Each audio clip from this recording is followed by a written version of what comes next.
పని రాక్షసుడు. పూర్వం భూపాలుడు అనే సోమరి ఉండేవాడు. ఓసారి ఎవరో అతీత శక్తులున్న సన్యాసి వచ్చాడని తెలుసుకున్నాడు. ఆయన దగ్గరికి వెళ్ళి తనకో మాయాసేవకుడు కావాలని, తను చెప్పిన ప్రతి పనిని పూర్తి చేయాలని కోరాడు. ఆ సన్యాసి, చూడు నాయనా, నువ్వు యువకుడివి, నీకు సేవకుడితో ఏం పని, చక్కగా నీ పని నువ్వు చేసుకో అన్నాడు. నీకు శక్తులు లేవన్నమాట, ఉంటే నేను అడిగినది ఇవ్వడానికేం అన్నాడు భూపాలుడు. దీంతో చేసేది లేక ఆ సన్యాసి యువకుడి చెవిలో ఏదో మంత్రం చెప్పాడు. నాయనా, దీన్ని 3 సార్లు జపించిన వెంటనే ఓ సేవకుడు ప్రత్యక్షమవుతాడు. అతడికి నిత్యం ఏదో ఒక పని చెబుతూ ఉండాలి, లేకపోతే నిన్ను చంపేస్తాడు అన్నాడు సన్యాసి. నేను పని చెప్పనప్పుడు కదా అని మనసులో అనుకుని భూపాలుడు అక్కడి నుంచి వెళ్ళిపోయాడు. ఇంటికెళ్ళాక 3 సార్లు ఈ మంత్రాన్ని జపించాడు.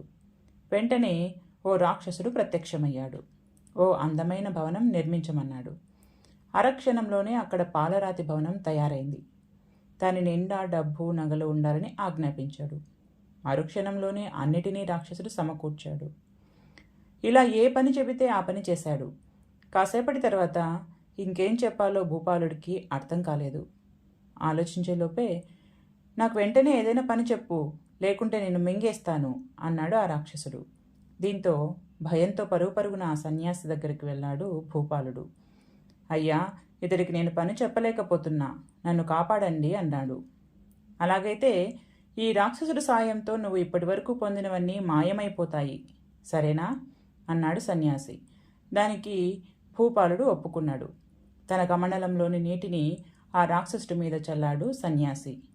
వెంటనే రాక్షసుడు అంతర్ధానమయ్యాడు. అతడి ఇచ్చిన భవంతులు, సంపద కూడా మాయమైపోయాయి. భూపాలుడు అప్పటి నుంచి కష్టించి పనిచేయడం అలవాటు చేసుకున్నాడు.